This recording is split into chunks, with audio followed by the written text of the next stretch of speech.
Apakah riba itu haram? Ya, tentu saja riba itu haram. Ini tidak bisa diapa-apain lagi karena memang kenyataannya bahwa Islam itu mengharamkan riba, dan secara kemanusiaan memang tentu saja itu adalah sebuah praktek yang sangat buruk. Tetapi kemudian berkembang pertanyaan, apakah bunga bank itu adalah riba? Nah, ini kan jadi sebuah masalah. Di episode ini kita akan membahas tentang riba dan bunga bank. Saya tentu saja bukan seorang ulama yang memiliki otoritas untuk diikuti, tetapi setidaknya mohon pertimbangkan apa yang saya sampaikan. Dewasa ini umat muslim dihadapkan pada masalah-masalah ekonomi yang sangat cepat berubah, dan perubahan itu menjadi sangat signifikan dan radikal, revolusioner. Tetapi di sisi lain umat muslim justru nampaknya adalah salah satu umat yang paling tertinggal untuk bisa bereaksi atau menyikapi perubahan ekonomi yang sangat cepat ini, baik dalam teori maupun dalam praktek. Kenapa seperti ini? Saya pikir karena umat muslim itu sekarang sudah kehilangan keinginan untuk mengamalkan Al-Quran. Jadi lebih banyak menghafal Al-Quran, seperti yang saya sering sampaikan di banyak video. Jadi misalkan seperti ini Baraya, ada ayat di dalam Al-Quran bahwa siapapun yang tidak berkontribusi atas penyelamatan orang-orang fakir dan miskin, maka dia itu adalah orang-orang yang mendustakan agama. Itu ada ayatnya dan hampir semua muslim menghafalnya. Tetapi kenapa di antara mereka tidak ada yang mau menciptakan sistem ekonomi agar bisa menyelamatkan orang-orang fakir dan miskin? Kan seperti itu. Jadi siapa yang menciptakan sistem ekonomi ini dan itu dan ini dan itu, selalu barat lagi, barat lagi, barat lagi, barat lagi, dan sedangkan umat muslim itu malah bereaksi terhadap pemikiran barat itu. Misalkan barat memunculkan gagasan seperti ini, maka muslim tinggal mengeluarkan ini fatwa boleh atau tidak gitu. Ketika cryptocurrency itu dimunculkan, maka umat muslim bereaksi. Kenapa umat muslim tidak menciptakannya sendiri, tidak menciptakan sistem itu?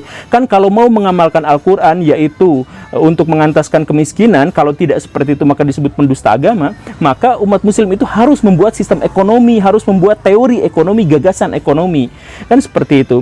Makanya misalkan ya, ketika Pak Mardigu misalkan mengeluarkan gagasan tentang dinar gitu, itu adalah sesuatu yang patut diapresiasi. Bukan berarti itu memang benar-benar bagus atau hal yang semacam itu, tetapi dengan upayanya seperti itu yang aktif terhadap perubahan radikal dalam sistem ekonomi dewasa ini, maka itu adalah sesuatu yang sangat baik, dan itulah yang semestinya harus dilakukan oleh kaum muslimin secara umum. Bukan hanya menghafal dalil-dalil tentang menyelamatkan orang-orang miskin, tetapi juga harus proaktif bagaimana caranya menciptakan gagasan dan sistem ekonomi yang bisa mengakomodasi kebutuhan hari ini agar tercipta kesejahteraan bersama buat masyarakat. Termasuk dalam hal ini adalah riba. Apa yang dimaksud dengan riba? Riba itu adalah pengembalian utang yang nominalnya lebih besar daripada nominal peminjamannya, kan seperti itu. Nah, dari mana definisi itu ada? Apakah itu ada dalam definisi Quran dan Sunnah? Tidak ada. Itu adalah definisi yang dibuat oleh para ulama abad ke-9 sampai abad 13. Jadi kasusnya itu adalah seperti ini. Nabi Muhammad melihat ada orang yang sangat miskin, sangat fakir, sedemikian sampai dia harus meminjam uang kepada orang lain untuk bisa makan. Nah, seperti itu. Nah, ternyata orang yang meminjamkan itu demikian keji, demikian jahanam, sampai dia malah mengeksploitasi kemiskinan orang itu dengan mengambil keuntungan, yaitu, oke, saya akan pinjamkan kepada kamu duit, tapi kalau bayar harus lebih segini-segini. Nah, ini berarti dalam pandangan Nabi Muhammad, orang ini benar-benar tidak bermoral. Dia mendapatkan harta kekayaan, dan harta kekayaannya bertambah banyak dengan cara memeras orang miskin, dengan cara mengeksploitasi orang miskin. Sama seperti laknatullahnya orang-orang yang pinjol ilegal itu. Itu saya berani katakan bajingan mereka itu. Karena mereka itu ngambil kekayaan dari orang yang sudah kepepet banget untuk mendapatkan kekayaan yang sangat luar biasa. Kurang ajar. Jadi ini bukan hanya dalam konteks agama, tetapi kemanusiaan pun akan menyatakan bahwa riba dalam praktek yang seperti itu adalah haram seharam-haramnya. Tetapi itu di zaman Nabi Muhammad, kondisinya adalah orang yang sangat fakir miskin mencoba untuk meminjam kepada pihak lain, dan pihak lain itu kemudian mengeksploitasi kemiskinan itu. Nah, berbeda dengan kasus-kasus peminjaman zaman sekarang. Di zaman sekarang, ketika ekonomi menjadi modern, yang dimaksud dengan utang itu bukan tanda kemiskinan, tetapi tanda kekayaan, sedemikian sehingga tidak ada satupun orang kaya di dunia ini yang tidak punya utang. Kenapa? Karena kalau kita minjem misalkan 100 triliun misalkan ya, maka artinya di belakang kita itu ada penjamin, baik itu reputasi maupun orang-orang yang mau menjaminkan kepada kita, maupun sejumlah uang yang lebih besar atau kekayaan yang ada di belakang kita. Maka ketika kita minjam sekian dan duitnya itu besar sekali nominalnya, berarti itu menunjukkan bahwa kita itu sangat kaya raya. Nah, kalau seperti ini kemudian ada kelebihan dari peminjaman itu, apakah itu masuk ke dalam kategori riba? Karena kasusnya beda, kondisinya berbeda, zamannya juga berbeda. Ada hal yang harus saya tekankan di sini Baraya, bahwa dalam syariah Islam itu dalil itu pindah kalau kondisinya ganti. Jadi gak ada satu perbuatan tertentu yang dalilnya itu selalu sama. Jadi misalkan saya mohon maaf ya, ini anak muda lah misalkan ya, onani. Apakah hukumnya? Hukumnya itu bisa jadi haram, ada dalilnya yang mengharamkan. Bisa jadi halal, ada yang menghalalkan dalilnya. Bahkan ada yang mewajibkan dalam kondisi-kondisi tertentu. Membunuh itu hukumnya apa? Hukumnya tidak harus selalu haram. Kadang-kadang menjadi halal. Begitu, itu dalam syariah Islam itu. Kenapa? Karena Islam itu syariahnya syumulia, syariahnya itu luas, menyeluruh. Jadi semua dalil itu ada. Termasuk juga misalkan menikah. Nah, ini yang sering dicontohkan oleh Imam Syafi'i. Menikah itu hukumnya apa? Dia bisa jadi sunnah, bisa jadi haram, bisa menjadi wajib, dan lain sebagainya. Tergantung kondisinya. Dan setiap kondisi itu ada dalilnya. Dan ini pula lah yang misalkan dipraktekkan oleh Umar bin Khattab di zaman dulu. Jadi misalkan kasusnya seperti ini. Mohon diperhatikan baik-baik ya. Di dalam Quran, misalkan Al-Anfal ayat 41, dan di dalam hadis Bukhari itu ada sebuah penjelasan yang jelas bahwa kalau pemerintahan muslim berperang misal dengan pihak yang lain, kemudian dia menang dan mendapatkan rampasan perang, maka 1/5-nya adalah untuk Allah dan Rasulnya atau untuk negara dalam hal ini yang kemudian akan disalurkan untuk kesejahteraan bersama, dan 4/5-nya adalah untuk tentara. Itu dalilnya jelas, Quran, sunnah. Sunnahnya hadis Bukhari, tidak terbantahkan sama sekali. Nah, tetapi di zaman Umar itu dirubah.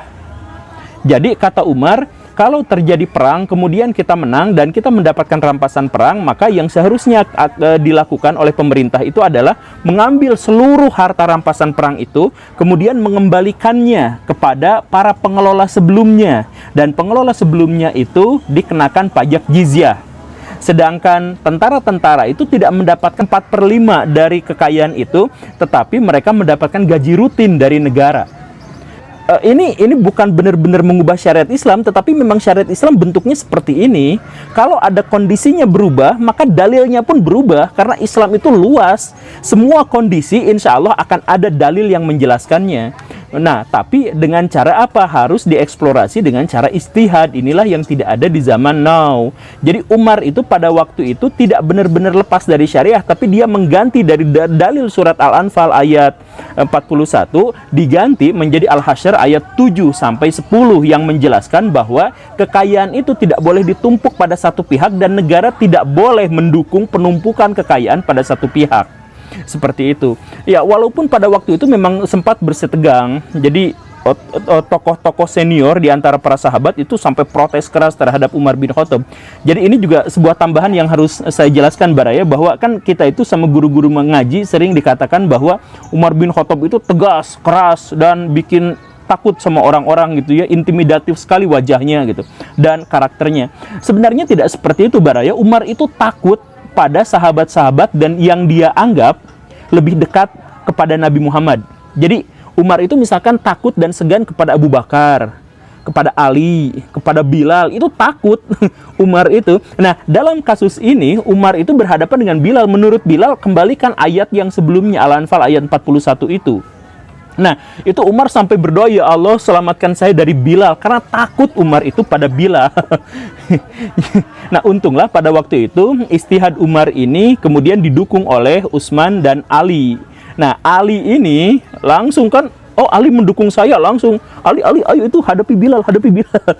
Umar itu kan badannya besar gitu ya, tinggi, besar, kekar gitu, kuat. Sedangkan Ali itu maaf ya, pendek gitu. Pendek, pendekar gitu, pendek tapi kekar. dan pendeknya itu kayak Ibnu Mas'ud atau hampir sepantaran itu gitu. Jadi pas nyumput, ayo Ali maju Ali. Dia maju disuruh menghadapi Bilal, dan di sana mereka adu dalil, dan akhirnya muncullah sebuah kesepakatan bahwa kita harus setuju dengan pernyataan Umar bahwa syariat itu harus dirubah, pindah dari satu syariah kepada syariah yang lain. Kenapa? Karena kondisinya berubah. Kondisi di mana sistem keuangan sudah menjadi mapan, sistem politik menjadi lebih mapan, kemudian kemiliteran menjadi lebih mapan, maka dalilnya berubah. Saya ambil contoh kasus seperti ini. Kasus seperti ini tidak ada di zaman Nabi. Misalkan begini ya, saya punya penghasilan bersih yang bisa ditabung itu 100 juta rupiah per bulan. Kemudian saya menginginkan sebuah tanah yang harganya adalah sekitar 10 miliar rupiah. Maka ketika saya menabung ucela-acele, saya membutuhkan waktu sekitar 20 tahun untuk bisa mendapatkan tanah yang harganya 10 miliar tadi itu. Tetapi ketika saya menabung dalam waktu 20 tahun, pas saya mau beli, ternyata nggak bisa, uangnya nggak cukup. Kenapa? Karena dalam 20 tahun harga tanah itu naik berlipat ganda. Maka yang saya lakukan itu adalah saya meminjam kepada bank senilai 10 miliar rupiah untuk membeli tanah itu, kemudian saya cicil dengan bunga tertentu. Apakah bunga itu menjadi riba? Tidak. Bunga itu, kelebihan itu adalah saya membeli waktu. Waktu yang 20 tahun tadi itu kan nggak mungkin saya kejar seperti itu. Saya beli dengan apa? Dengan bunga, dalam tanda kutip bunga bank itu. Nah kan di zaman Nabi itu waktu dan ruang itu bukan sebuah komoditas, jadi bisa didapatkan dimanapun dan kapanpun. Di zaman sekarang waktu dan ruang itu mengalami kelangkaan. Karena memang mengalami kelangkaan, maka memunculkan harga. Nah harga itu kemudian kita kompensasikan dengan nilai nominal tertentu yang kemudian kita sebut sebagai bunga. Bunga dalam hal ini bukan sebuah kelebihan, tetapi adalah harga dari waktu yang saya beli. Begitu. Dipahami kan yang seperti ini? Itu kasus yang pertama. Kemudian yang kedua adalah saya tahun 2000 meminjam uang 100 juta rupiah kepada teman saya. Kemudian tahun 2020 saya mengembalikan 100 juta rupiah. Itu boleh nggak? Ya nggak boleh. Kenapa? Karena dalam 20 tahun itu terjadi inflasi, dan inflasi itu menyebabkan nilai mata uang itu turun. 100 juta 20 tahun yang lalu dengan 100 juta yang sekarang itu sangat berbeda. Sehingga kalau saya mengembalikan dengan nominal yang sama, maka saya jahat, saya zolim, maka saya harus menambahkan. Nah, penambahan itu apa? Penambahan itu adalah harga dari waktu yang tadi itu karena adanya inflasi. Seperti itu. Nah, kemudian ada pernyataan juga, ya kita kembalikan kepada nilai emas gitu. Ya, nggak gitu juga baraya, makanya beristihadlah, please, karena ini adalah syariat Islam. Beristihadlah. Jadi, kan kita, ya kembalikan aja kepada dinar dan dirham, karena dinar dan dirham itu nominalnya atau nilainya selalu sama. Misalkan, dan ini hoax yang sering sekali disampaikan oleh orang-orang muslim, saya mohon maaf ya, ini hoaxnya. Kan di zaman Nabi harga kambing itu 1 dinar. Sekarang harga kambing itu kalau didinarkan itu juga harganya 1 dinar. Berarti nilai dinar dan dirham itu tidak berubah. Nah itu hoax, itu salah baraya. Kenapa harus membandingkan harga kambing di zaman Nabi di Arab dengan di Indonesia zaman now? Kenapa nggak nanya ke orang Bangladesh? Kenapa nggak nanya ke orang Amerika Serikat, ke orang Australia dan sebagainya? Kan harga kambing itu tidak ditentukan oleh besaran nilai emas, tetapi sesuai dengan kelangkaannya sampai seberapa parah dan seberapa banyak permintaannya. Dari dua komponen itu kemudian menghasilkan harga dengan nominal tertentu. Jadi bukan gara-gara emasnya yang stabil dari dulu zaman sampai zaman sekarang. Kan kenapa sih kita nggak mau memperhatikan hal-hal yang semacam itu gitu?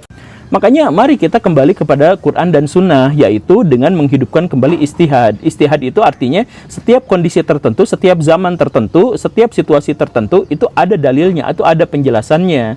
Dan itu harus dieksplorasi dengan istihad. Dan istihad itu justru adalah salah satu bagian dari syariat Islam yang paling sering diabaikan oleh muslim zaman now. Bahkan ada kelompok besar di Indonesia yang mengatakan istihad itu kan hanya terbatas untuk orang-orang tertentu yang hafal Quran, hafal hadis 100 dan sebagainya. Ya enggak Baraya, istihad itu bisa dilakukan oleh siapapun tergantung ruang lingkupnya seberapa banyak gitu. Itu kan bagian dari syariah. Jadi kalau kita menghilangkan semangat istihad, menghilangkan semangat Quran dan Sunnah, maka kita akan menjadi kacau seperti zaman now misalkan ya, bank syariah. Bank syariah itu malah dalam banyak hal mengkhianati ajaran dari Islam, ajaran dari syariah Islam. Kan misalkan seperti ini, di surat An-Nisa itu ada penjelasan, kalau mau bisnis itu pertama tidak boleh mengambil uang dengan jalan yang batil, artinya tidak ada orang yang dirugikan. Kemudian yang kedua itu harus dengan suka sama suka. Nah, itu adalah prinsip-prinsip Islam. Bisnis itu suka sama suka, tidak ada keterpaksaan, dan kemudian tidak ada yang dirugikan. Nah, sekarang kita datang ke bank syariah. Banyak di antara yang datang ke bank syariah itu bukan suka sama suka, tapi terpaksa. Karena bank lain itu tidak syariah, maka saya masuk ke bank syariah ini. Berarti itu terpaksa kan? Sebenarnya dia tidak mau ke situ. Dan setelah masuk ke situ, saya minjem duit, ternyata bunganya jauh lebih besar daripada bunga yang ada di situ. Mau bikin KPR perumahan apa dan sebagainya, ternyata bunganya lebih besar. Jadi dia dirugikan, bisnisnya itu batil, tetapi dia terpaksa karena ini menjalankan atau mengklaim sebagai syariat Islam. Maka dalam konteks ini bank syariah itu malah melanggar syariat Islam. Makanya ini banyak sekali akhirnya ulama-ulama kontemporer Muslim yang mengatakan bahwa bank syariah yang ada kenal sekarang itu, sistem ekonomi syariah yang sekarang itu adalah bunglon, mimikri. Mereka itu aslinya adalah orang-orang kapitalis, orang-orang yang cari untung sebesar-besarnya, tetapi dengan kedok syariah Islam. Jadi istilah bunga diganti jadi bagi hasil, padahal prakteknya sepenuhnya sama dan sebagainya. Ini bukan hanya saya yang mengatakan, ulama-ulama besar mengatakan hal yang semacam itu. Maka kenapa seperti itu? Karena kita terjebak, kita tidak mau menjalankan syariat Islam dengan mengeksplorasi istihad, kita malah mengambil pendapat-pendapat ulama atau ekonom abad ke-9, abad ke-10 yang walaupun lebih cerdas daripada kita, tetapi menghadapi zaman yang sama sekali berbeda dengan kita. Oke, Baraya, itu saja. Silakan dipertimbangkan. Saya bukan memfatwakan sesuatu, tapi saya mengajak Baraya untuk diskusi terkait dengan hal ini. Terima kasih karena sudah menyimak. Saya Guru Gembul. Assalamualaikum warahmatullahi wabarakatuh.